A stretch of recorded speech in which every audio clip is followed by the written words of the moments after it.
Hello and welcome to this week's edition of the Weekly Takeaway, what you need to know from the news. And I am recording on location in Huntsville, Texas, getting ready for an event for the Mighty Oaks Foundation.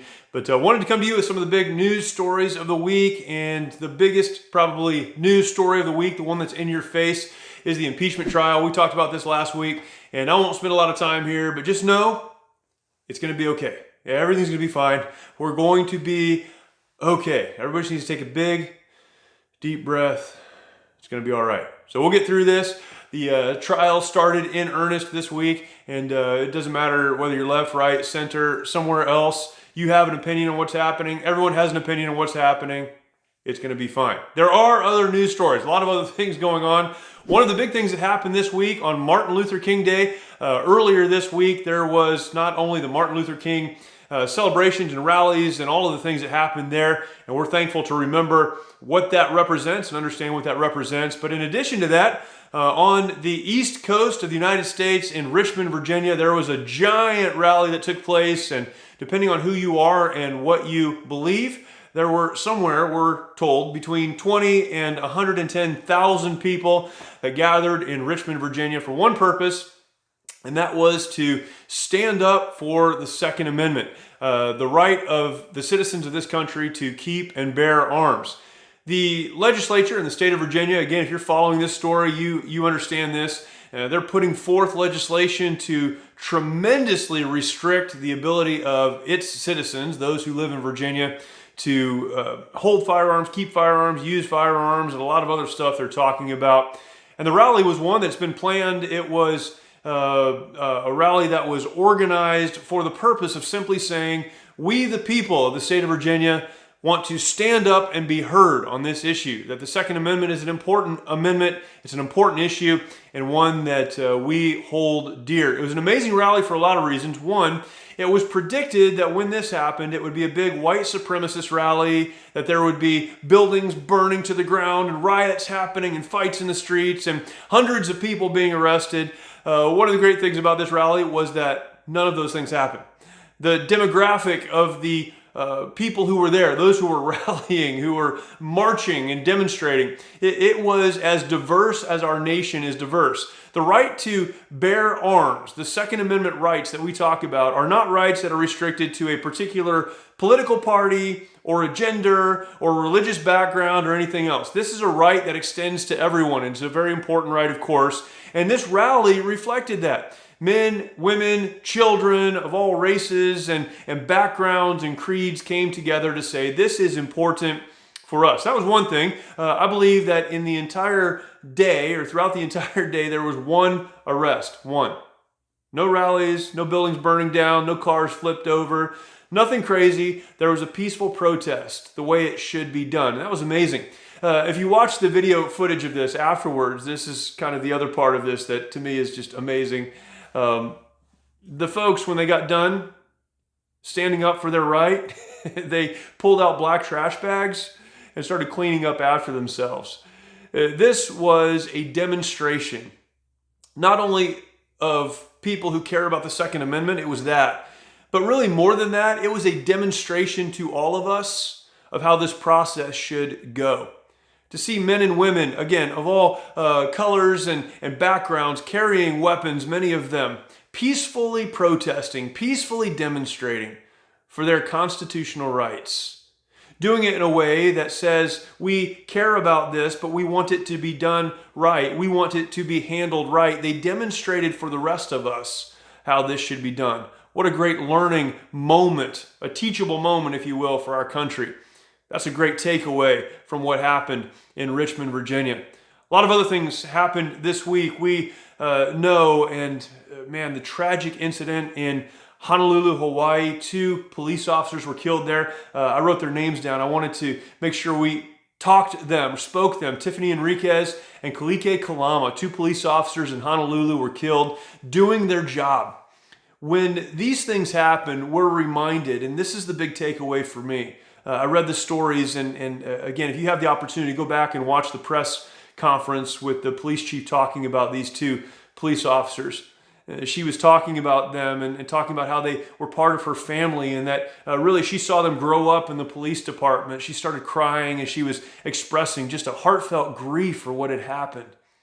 Every time police officers are killed in the line of duty, we need to be reminded, and again, this is the takeaway, that there are men and women who every day, whether you know their names or not, whether you know where they serve or not, whether you see them or not, men and women every day who are standing in the gap for us.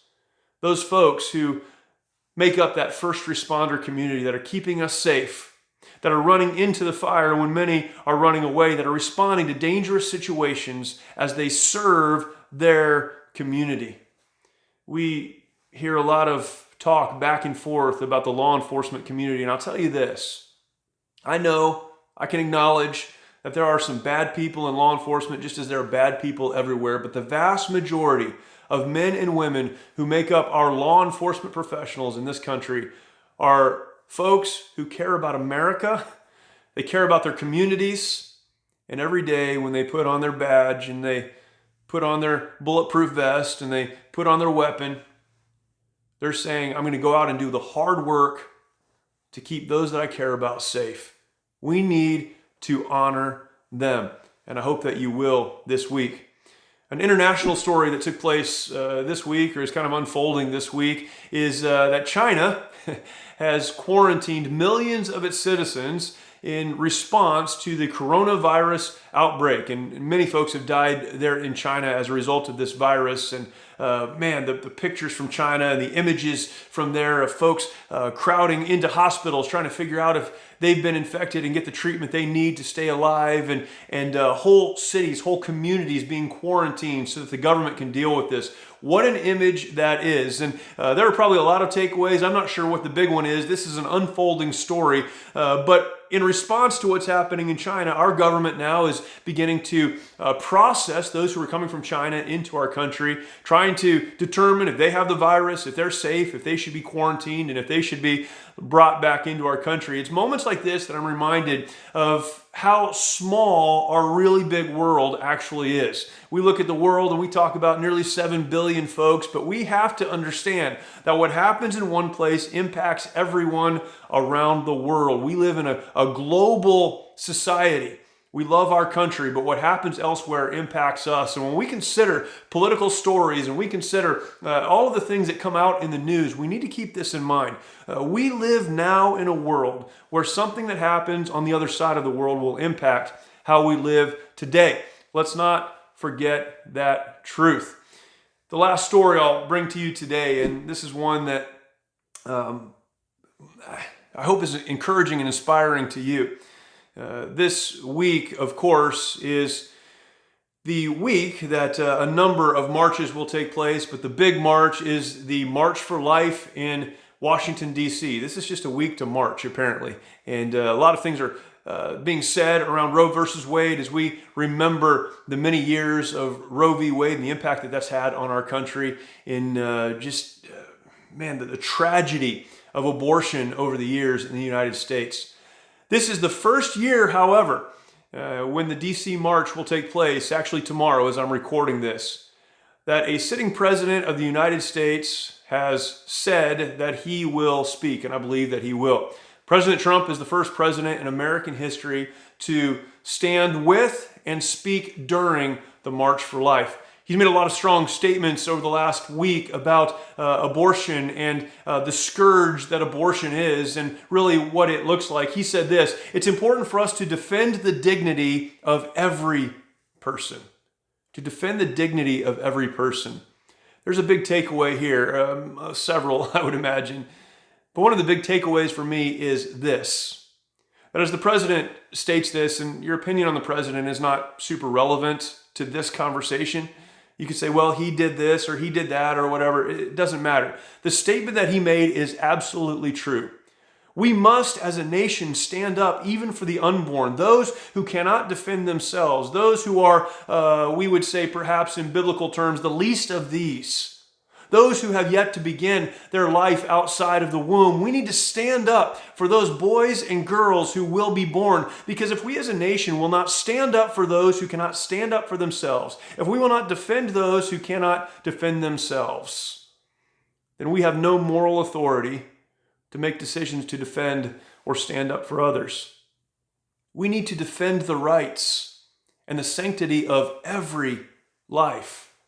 I'm thankful that our president has made a decision to publicly declare that it's important to stand up for the rights of the unborn, but then even beyond that, to stand with those who are marching in a demonstration of just how important this cause really is. And it's an important cause.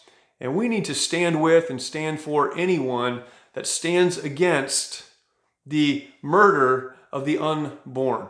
And I know for some that may seem like strong language, and that's not a political statement. Every time we have these conversations, people say, well, that's politics. It's not politics. This is not about left. It's not about right. It's not about black or white or some other race or a religious denomination. It's not about any of those things.